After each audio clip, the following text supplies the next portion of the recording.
Okay, so good night, good evening, morning, afternoon for whoever watches in whatever time. We are going for one of the series on the roadmap program. It's a series of introduction concepts on Spiritism, some very interesting ones. And today we're going to talk about obsession. That is a quite interesting. I like all the topics. So anyway, I tell they are interesting, but all of them are, so just to say.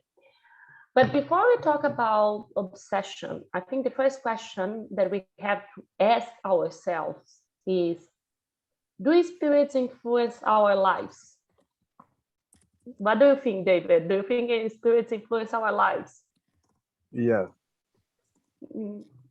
And I think the reality is, Kardec is one of the main questions Kardec asked on the Spirits book, even though it gets towards the second half of the book. He first asked one very interesting question to say, can spirits see or our innermost thoughts? Before saying if they influence or not, first step is just understand if they can hear and see or get to know what we are thinking. And reality is that, yes, it's whatever we think about, it creates energy. The process between the physical mind, the perispirit, and the spirits create energy. And the spirits can understand and see that energy. So through this process that we're not going to go into the detail, but in fact, if the spirits can see or understand or get to know what we think, they have access to our thoughts because our thoughts create energy, and they are able to decodify this energy, let's put this way, and understand our acts and thoughts. We cannot hide from them. And when I say spirits, I use the word spirits here as the discarnated spirit, the ones that don't have this physical body. As a reminder, all of us we are spirits, and we just call, just for the sake of clarity, incarnated spirits that when we have this body, we call them souls. But so the term here, when it's used by Kardec to ask, refers to the discarnated spirits.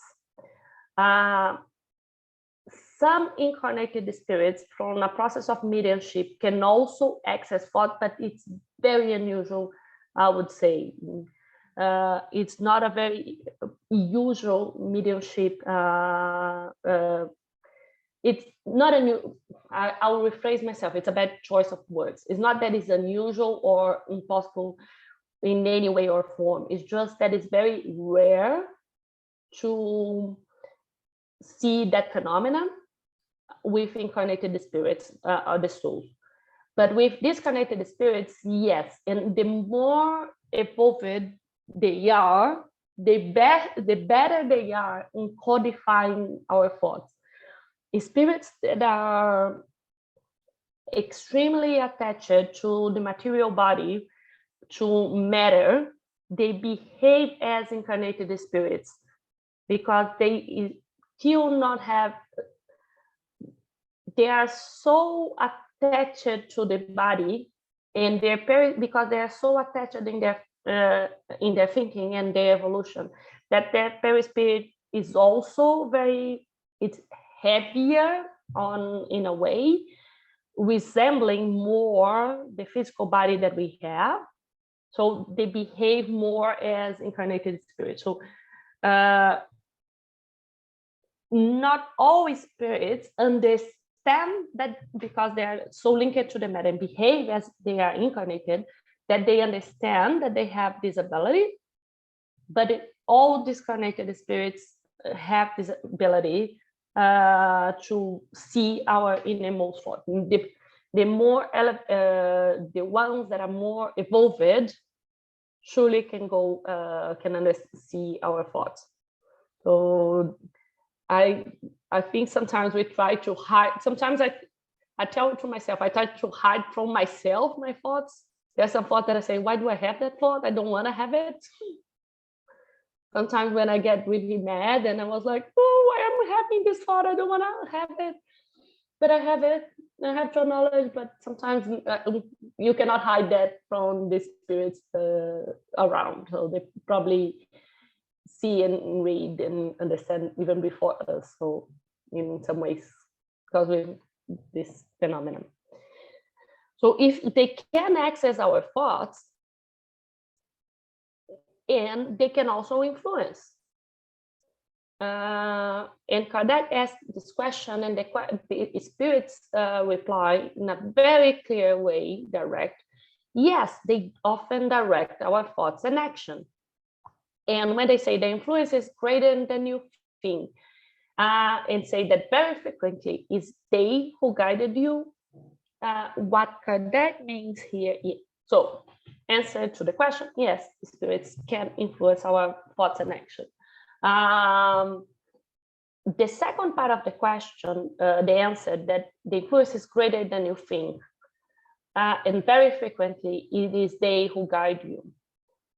We need to understand this answer in the context of other questions in the book, in the Spirit's book, that say that all of us have our free will. We are not puppets in our general sense. So we have the ability surely to guide in our thoughts and actions. Again, the more evolved we are, the more evolved is our free will, the greater strength of character, I would say, that we have to control our thoughts and action. The less evolved we are, usually our free will is not that it's not there, it is there throughout, but sometimes we don't know how to use it. So I think that's the thing. But the free will is always there. So we are not puppets at all. When Kardec says that the spirits can guide the influence, and the influence is greater, is we live in this world that we have. And when we say spirits here, he means incarnated and discarnated. He means the soul, the ones with the body, because we influence by each other, incarnated spirits. Most of us have had the experience of entering, I don't know, a room. You go to a bar, to a place, to a church, or to a place of worship, or to a nightclub, or to work. And most of us would describe the experience of entering the places and say, oh, no, there's something weird going on here, or I feel so well in this place. I like to visit that great NTE because the place is so great that you feel so good about it. And it means that we all, in that experience, is sometimes disconnected, but sometimes a lot of incarnated. There are people that whenever you get a hug off, you are hugged by someone that embraces it, they say, oh, I love that hug and that embrace. It's a transmission of energy that we are influenced and passing on energy. Just simple examples to make it real, but we often influence, the influence is not only from discarnated spirits, the influence of incarnated spirits as well. The thing here is it's an invite for us to be aware of our thoughts and actions and to exercise our free will, because both evolved spirits and wicked spirits will try to influence us. But the more we evolve, the more we understand, the more we study, the more we are connected to higher, to the divinity that we call God, the more we are able to exercise our free will, and even our free will to be influenced by the evolved spirits and accept their influence, because sometimes they try to help us and we are not really getting there because we don't get connected to them. So again, the spirits influence us. We are not puppets. We have our free will. And their influence happens in every single way. In the medium's book, the spirits tell us that it not only by written and communication or verbal communications that we receive, the influence is all over the place. It's incessant. It is always there. And the thing that is interesting and why I got this quote is, even if you don't believe in it, you are going to be exposed and they're going to influence anyway. So and it is even more than others because you don't know how to counterpose that influence, meaning how do we get to, if I am aware that spirits do influence me and all of us, how do I get to not benefit from that influence in a way, or avoid wicked spirits to influence us? And you, even for instance, if you sense some wicked spirits, help them in a way by our prayers, our thoughts, because all of us, and we're going to talk about this in a bit, we are together. We're brothers and sisters. We're part of the universal family. We are created by God. So whenever, at least when I see the influence of wicked spirits, sometimes I always pray for them. I give my love for them because they need as much as I do. And I'll stop here for a second if any comments or questions.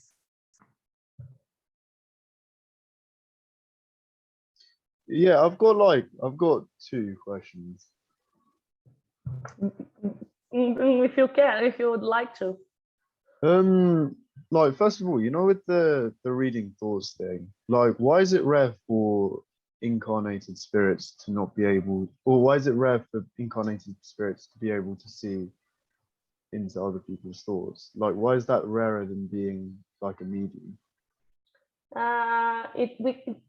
It does require the mediumship ability, and as we talked on, and I invite the ones that haven't seen on the topic about mediumship, and it's an organic faculty, and specifically that organic faculty, at least I haven't seen very often, to be able to read other people's mind. Is there like a reason for that?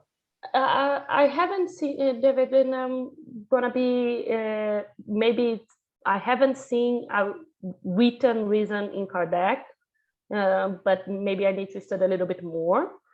But if I think about it, is what it is God and gave us the opportunity to have mediumship, to evolve ourselves.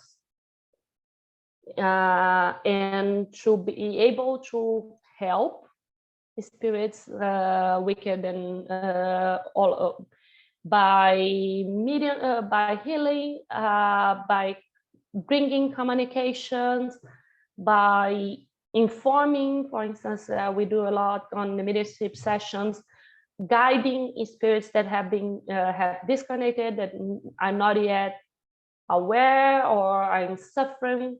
So mediumship, as we talked the other day, is a gift from God for us to evolve ourselves and to practice good. And I see very few reasons why, in occasions, in which reading incarnated spirits, to read all the incarnated spirits' mind and thoughts, why would that be beneficial? Would fulfill the mediumship gift that is for the kindness and good and love of others. So cool. There are very few occasions in which would be helpful. That's the reason, in my mind, why it's so unusual to happen. Yeah. Okay, yeah, that makes sense. And then I was going to ask like one more. Elsa, before that, Elsa, do you see any other way? I see that you open your mic. Yes, I was thinking that in mediumship as well, there are people that they come to work as a test for themselves, because a good medium is almost rare nowadays.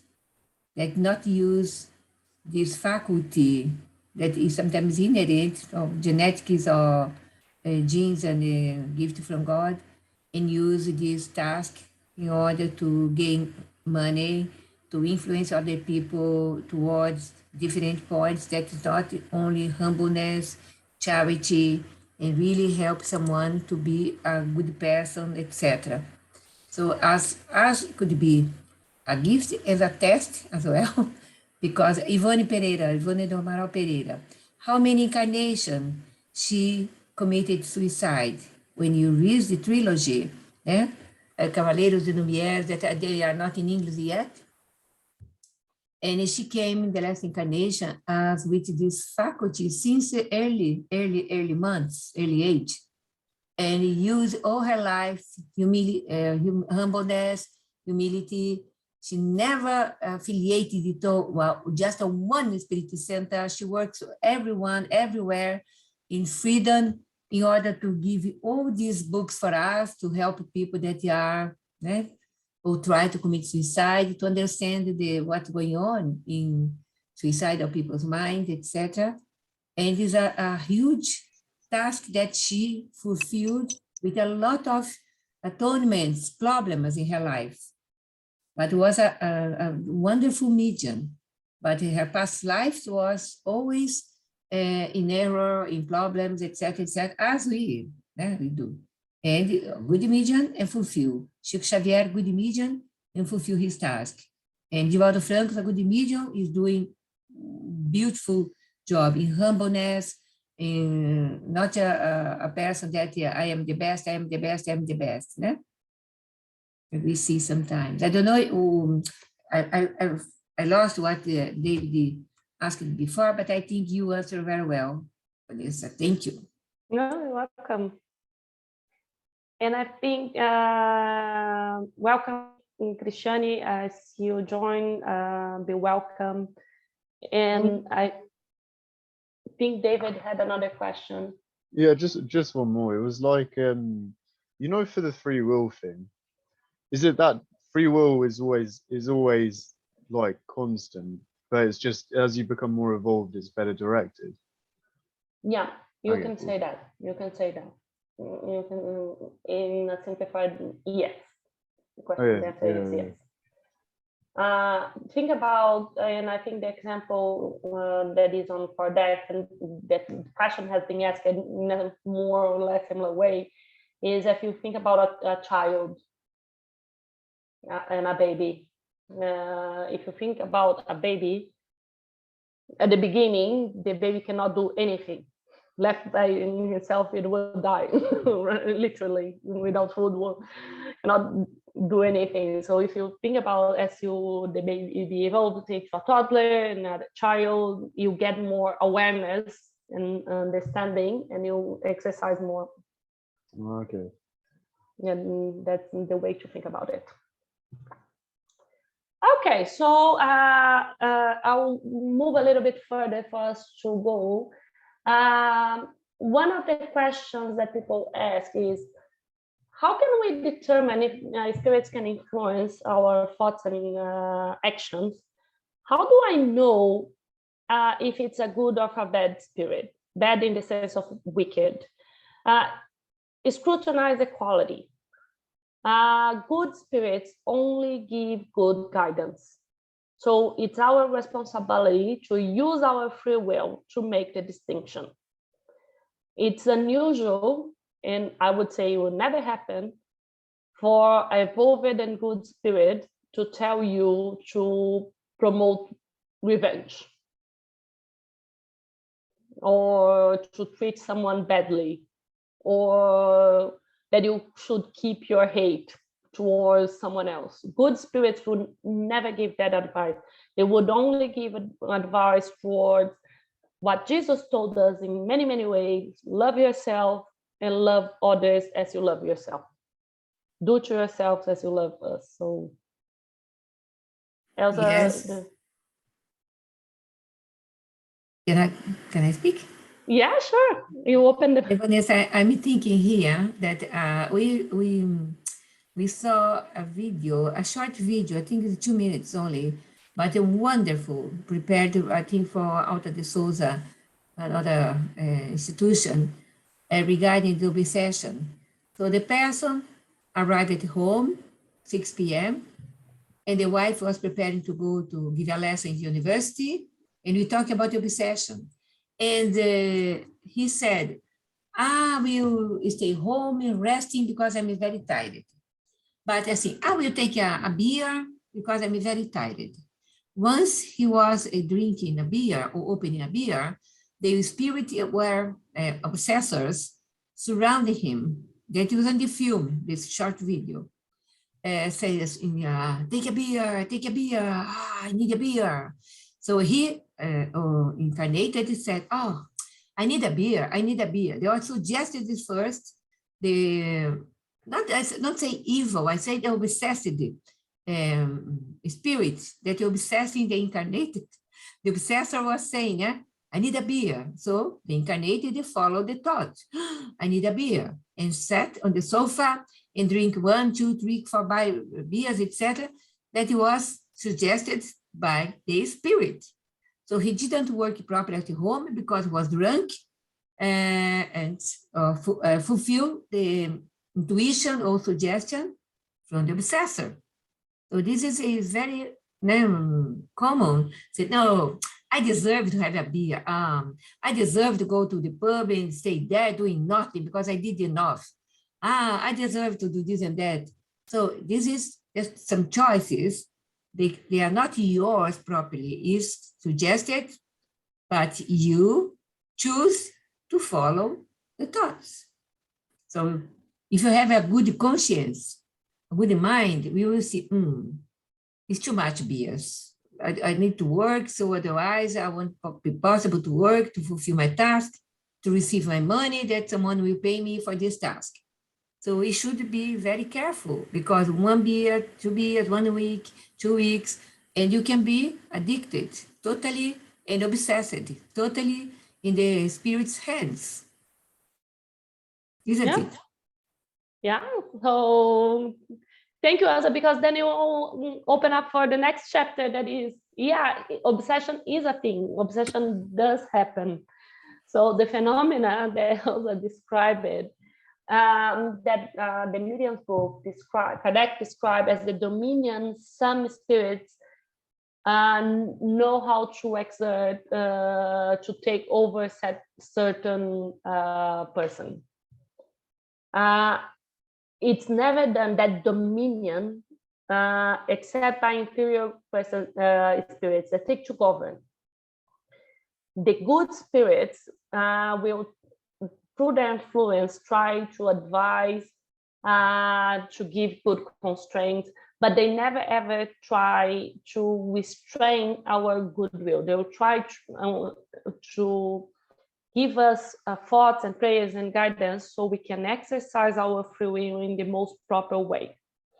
They will try, the good spirit as well, will try to counterbalance the influence of the bad spirits, but if they are not listened to, they will withdraw. For instance, in Elsa's example, for instance, to make it very real, maybe that person everyone has seen that thing about the angel and the devil later on. Probably the devil was here, beer, you deserve. And the good spirits were trying, okay, you need to work, you need to go to university, you need to take care of your kids, you need to you need to study, you need to watch good movies, go to the course, and the bad spirits say, beer. And at the end of the day, if you only listen to the beer side of it, the good spirits will try, but they are not listened to, they will withdraw but never in the sense that they will withdraw forever and not help us. They're always trying to help us. And some part of the book that I haven't brought here, but I will talk about it.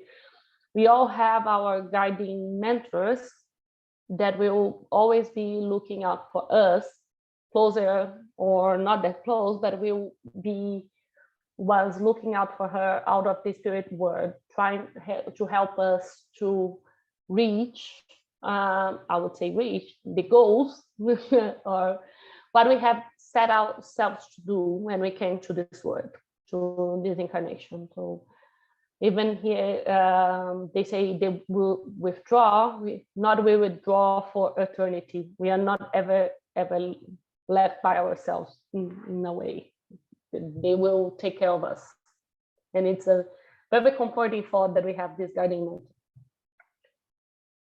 On the obsession, a couple of things for us to talk about, because this phenomena of obsession is not a, say, it has decreased, and Kardec defined different typologies, but I would say it's a continuum that will go from this one that I described, the simple obsession, to subjugation in a spectrum. But Kardec in the Medium's book defined 3 types, just as a didactic, in a very didactic thing, so we learn. A simple obsession, as Kardec described, is when a malicious spirit imposes himself on a medium, on a person, in spite of him, prevents communication of other spirits and take the place of others when asked for. What does it mean? For instance, is spirits that will try to give ideas, give us thoughts, and whenever there is a communication, we'll communicate. And some of them will include in communication, in mediumship communication, even language that at face value, I would say, would appear as coming from a good spirit, and in the middle of it, you say, there's something wrong here. You have like, let's say, a page of communication, and you have good, interesting things, and in the middle of it, or in some part of it, say, there's something wrong here. A good spirit will never tell that, because they're trying to appear as a good spirit, and giving interesting, good advice, because and at the middle of it say something that makes no sense at all. That's what. But in this thing, it's still as they trying to influence, and sometimes they are successful, but the medium or us incarnated spirits are able to understand that, oh, this is not mine, this is something weird here, and become aware of the fact. If you think on the second step that Kardec describes, that he calls fascination, the obsessor paralyzes the judgment of the medium. As an example, or the medium, or the spirit, as the spirits, as soul incarnated spirit. What it means, this paralyzation of judgment. Whatever the spirit communicate and say, the medium or the incarnated spirit, in a way, cannot see that it's not his or hers.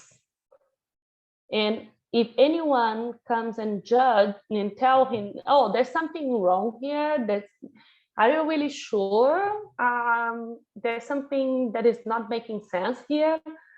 The person will, the medium or the incarnated spirit say, no, it's all good, it's all good. medium or incarnated spirit is not able to judge anymore if that this is an obsession. So they control the spirits exercise, the obsessor, it's go above and beyond on a simple obsession that the medium is able to kind of recognize that something is wrong. Here, cannot even recognize. And Kardec described as a third level subjugation, that he says is a bond between the obsessor and the incarnated spirit or medium that paralyzes the will of the who is subject to him. Can be moral or can be corporeal. I'll describe corporeal because it's easier to picture in our minds. This is the case. I said we are never a puppet because we have our free will. Whenever the obsessor paralyzes our free will, it does resemble more puppet. And the example that is on the medium's book is someone, a person that was under this condition that was walking on the street, and the spirit say, get to your knees, ask that person in marriage, a random person that was going through. So this person on this state could not realize that he did not want to kneel on the street, he did not want to marry a stranger, but the spirit was telling him in the case to, okay, stop now, get to your knees, propose to the first stranger on the street. Okay, Elsa, I think you might want to add something. Yes, some spirits on the vengeance against the incarnated ones, they can do that to put the person in a ridiculous situation that is terrible, because the person, when he realizes what had done, is ashamed, is really in poor situation, could go under depression, and that's it.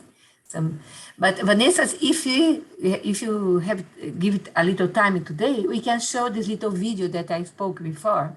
Okay? Yeah, sure. Okay, so you let me know when almost at the end, when you finish, you give me 3 minutes, so you can do that before 8. Thank you.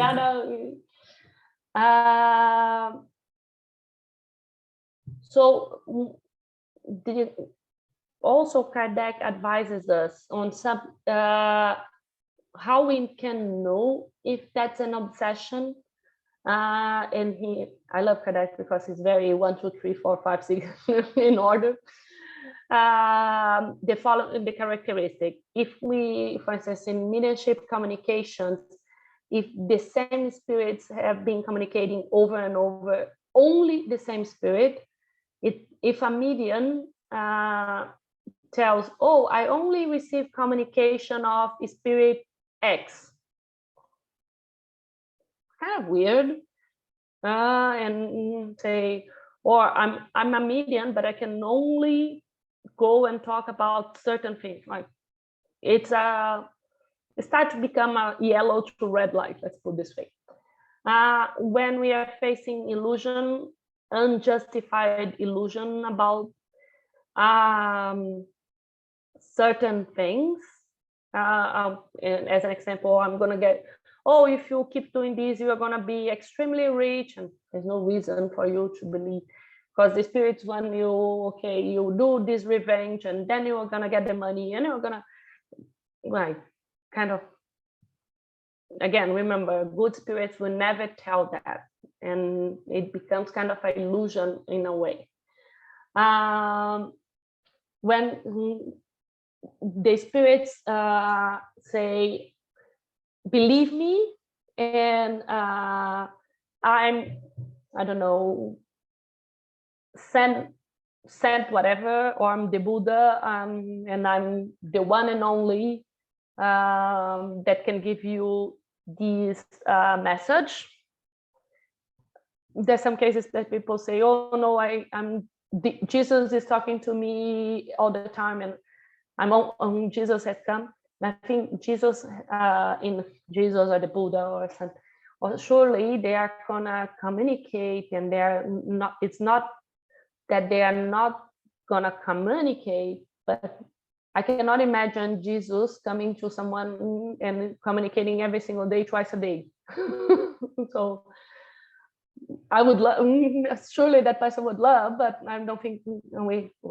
And one other thing also is that we would not check, and most spirits say confirm different truths that will come from different sources, and this is how the Spirit's book was written, in the sense that I know part of some spirits were humble enough to say, I know this is the view I have, and has been confirmed with different spirits in different formats and in different regions, different countries, so to us to know that it is true, because most spirits will tell that they can fail because they will tell that they know what they know based on they are not infallible, they can fail.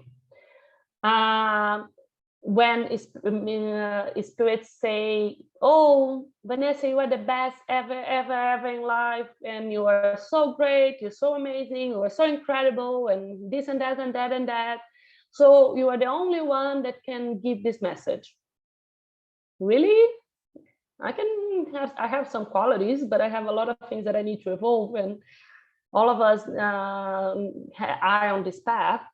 And what they do, they tell us that we are great, the best, or whatever, and then you come, oh, can you do that? Because, and the can you do that is the only thing that is not good and kind and loving. So that's another thing. Other thing about obsession is, the more obsessed the obsession goes, the person tries to not talk or withdraw for a person that gives good advice. So whenever someone tells that, really, do you think Jesus is talking to you 24/7, that you have a direct channel to Jesus or the Buddha? They say, yeah. So they don't react to reason. That's another characteristic of obsession. So, and then it goes also to withdraw. If there's any criticism, they would say, no, you are the one that don't know. You are the one that doesn't get to see. So they push away all the criticism. Or other characteristic that I described, I want to talk and write and see and everything. A lot of mediums, as good mediums, the ones that have trained in the sense that have learned, studied, and practiced, and have love in their hearts and kindness in their heart and in their actions, will know that there's a time and place to share. It's not because I see something now that I'm going to do now, and maybe the person on the other side is not ready and it's not the moment. So not through education, from learning, trained mediums will know not to do it. But if they say, oh, this person appeared to me, and I'm going to tell something that it's totally inopportune in the middle of nowhere. So the physical restraint, as I mentioned, in some cases, and also in some cases there are noises and disturbances. We have seen houses that somehow you see noises and things going around. Sometimes I tell, every time I am to travel, my credit card disappears. Or something happened. And I just call, I say, tell my mom that is, okay, some of them are playing tricks on me. It's just, I'm going to go to sleep. I'm going to find my credit card in the morning to like have little tricks here and there. And I kind of, because knowing this, and I'll say, okay, I know they are trying to do some obsession here. I'm not going to get in this game. So just calm down, pray for them. I'll get in the next morning. It will be okay. Before I move on to the other topics, anything, any question, Krishani, David, any comment, Elsa? I've got a couple again. No, go for it. Go for it. Hang on. Yeah, I like I've got like 4 questions. Is that all right?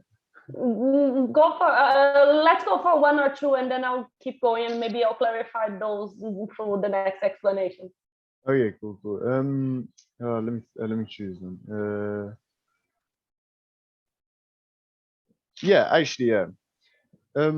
Why do like the good spirits withdraw if they're not listened to? How come they're not like as persistent as the obsessive spirits? They are, but at the other hand, and you give me very good segue why God permits the spirits to do this,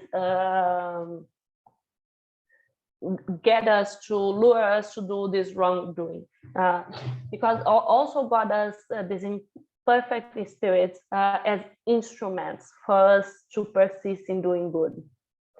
So this is a way that this is a trial for us to attain goodness. So our mission, the spirits tell us, is to go for the right path. So when you fail and pray to this bad influence, you get into this attract of lower spirits, but this desire. So it's, you say, okay, if God is so kindness and is so powerful, but he let it happen, and why he let the good spirits withdraw? Your question, right? So in that sense, God and the good spirit permit for us to go through the trial. My example again with a child. If every time when a child is learning how to walk, and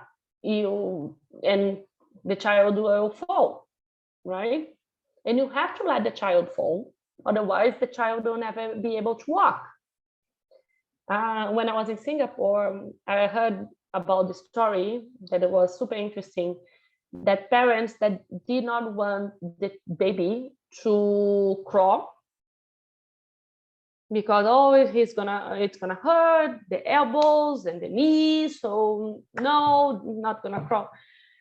When the child was like 10 and was able to walk, was having a lot of issues, and the doctors and physiotherapists say it's because the child is keeping that thing. So when the child was 10, the child had to learn how to crawl, because otherwise the body would not develop properly. Okay. So cool. that's the same thing. Is the good spirits as no more than good parents, I would say, and probably the outstanding parents, they will let us fall so we can learn.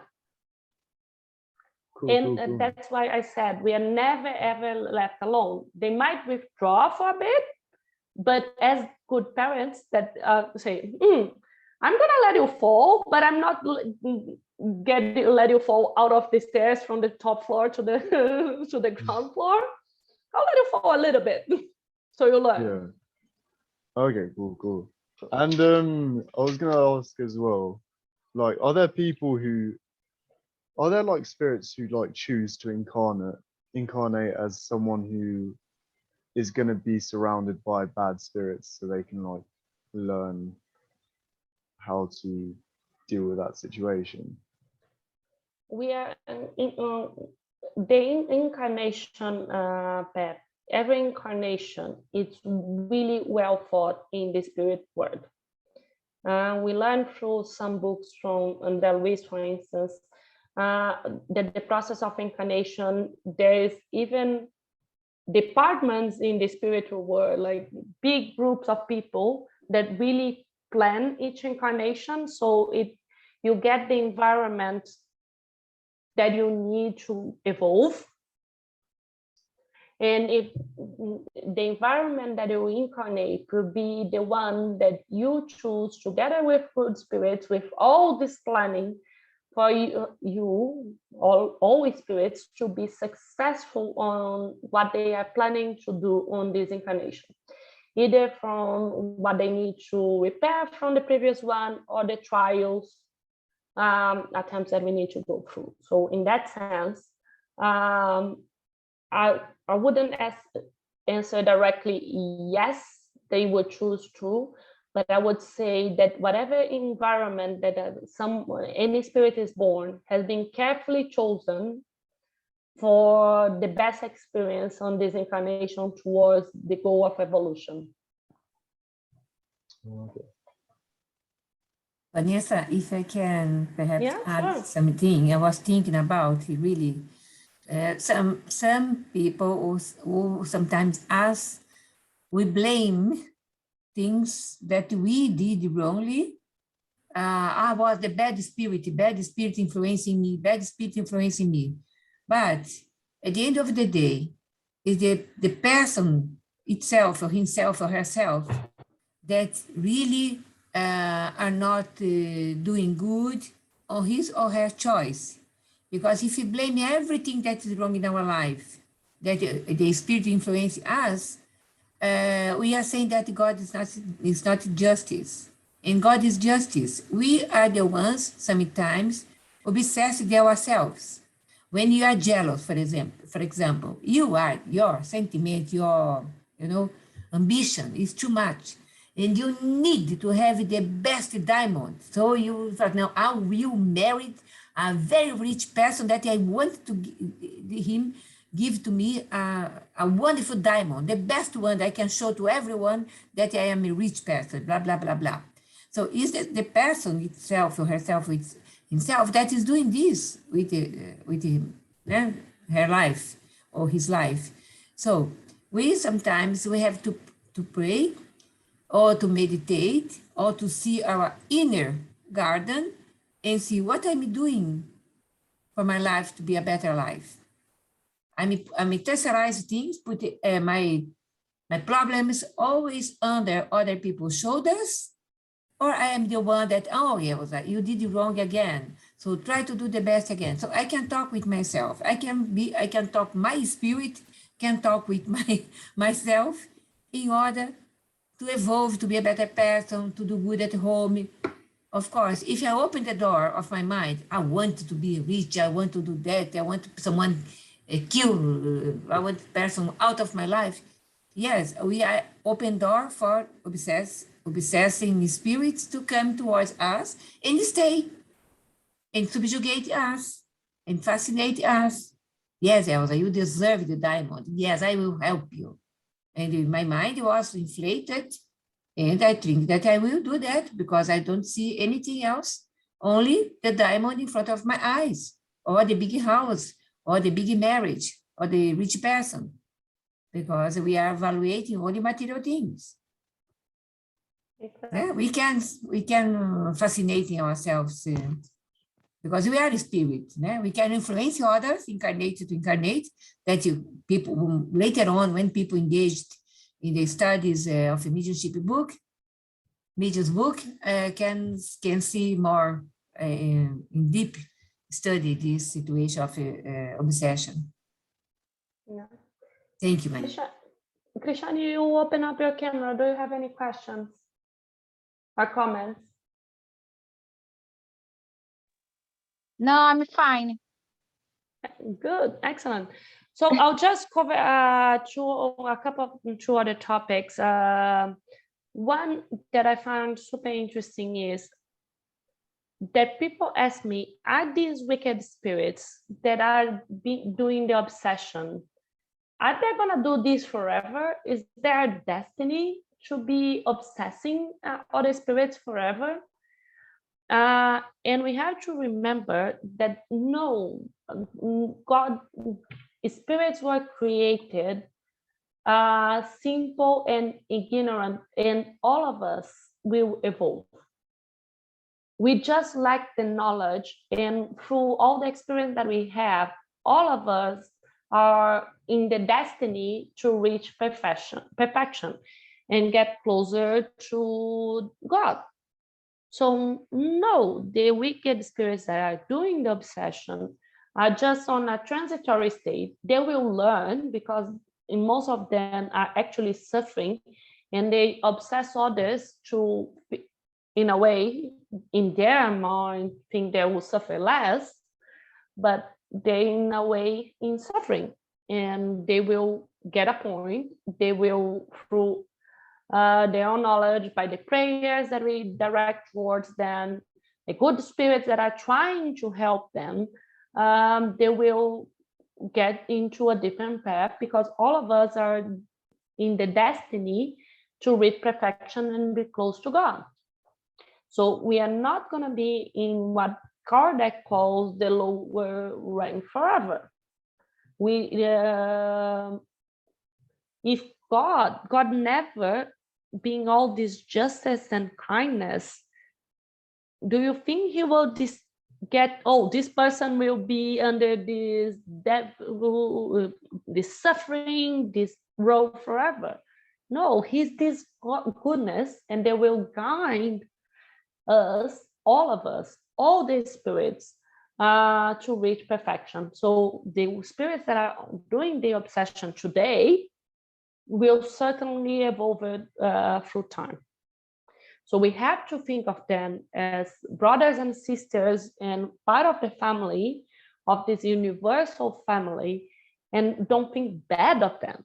We just need to have compassion, because in a lot of times we are obsessing, as Elsa said, obsessing ourselves and obsessing others. Sometimes even without knowing, and we're trying to obsessing ourselves. And we have been, having, hopefully in the past, somehow might have been these obsessors ourselves. So, and through this process of the evolution, the learning, the studying, and the kindness, and the moral evolution, we are getting to a different path. But so we need to think about the obsessors not as the concept of devil, but as brothers and sisters that we need to be sharing love with them and praying for them and sharing all our love and kindness towards them. And the final thing I would say is, how do we some people say, okay, I will share love, I will share my prayers with this, but how can I avoid to get into this stage? And what Elsa said before, and the Medium's book brings to us, is what opens the door to obsession is our moral imperfection.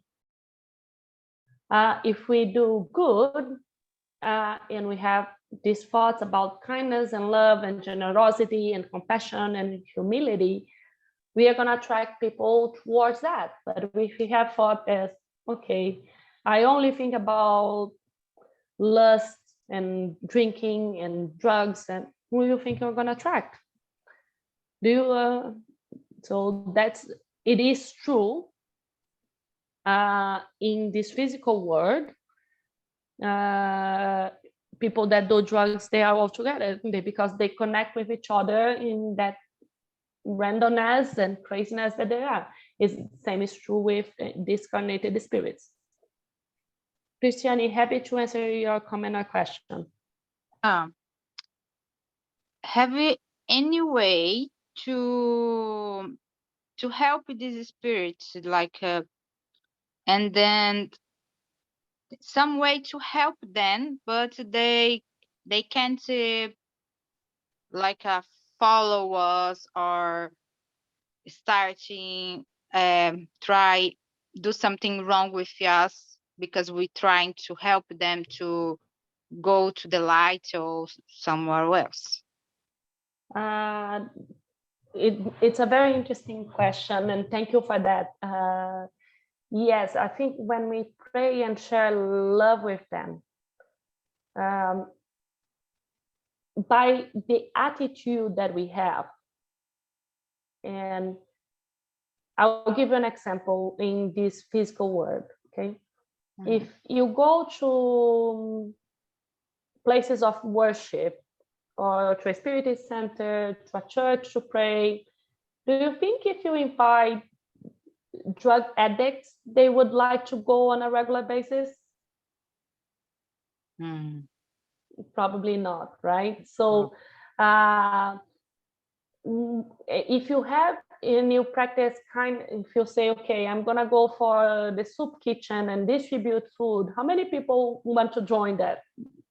And so whenever you are having behaviors towards kindness and love, you are gonna share that, and they feel touched and they feel embraced and they feel the love, but they're probably not gonna go and because your mind is set on the kindness and good. And one of the things is they are not left by themselves. There are good spirits in the spiritual world that are also trying to help them. And if our love touches them, the good spirits will be able, because they are touched by love, to access them and to help them in a more proper way, I would say. Does it help? Yes, yes. Because I was curious about the white tables, because they use it to help this kind of spirits, no? Yes, and during the what we, you know, the reason of the white table, because sometimes people call the white table. When I was young, and my family would go to a spiritist center, and there was a towel on the table that was white. But if you remember, most of your grandma or my grandma table towels were white. Mm-hmm. That's the reason. And they use it to like the flowers and the towel, and they would put that, but in the towel. When in any mediumship, most serious mediumship groups, they try to help these spirits as well. So they do this, again, sharing love, and through mediumship, guiding them and trying to touch them towards this kindness and towards, okay, you are this spirit in evolution and needs to, this is the path of evolution, and they will go through talking to them, and mostly by the vibrations of love, they will most be touched, and the good spirits will be able to help them. Okay, thank you. You're welcome. Elsa, I think we're almost on time, right? At the end of the Gospel, according to Spiritism, chapter 28, Christiane, David, you can see there are prayers for obsessing spirits. It's very interesting. And also prayer for obsessed person. Is the way that the spirits do a codification are helping the ones that don't know how to pray for this kind of situations. The Gospel according to Spiritism. And I think that was it. The final comment I will do for today is, and I'll leave all of us with this, is the beautiful teaching that Chico Xavier brought us, Emmanuel brought us through Chico Xavier, on how do we get to this moral revolution, and always start with goodwill. If we have goodwill, we look for work, and work creates renovation. Renovation finds goodness. Goodness finds us the spirit of service. We reach the standing humility. Humility conquers love. And we create this beautiful path that will take us to divine kindling of the light.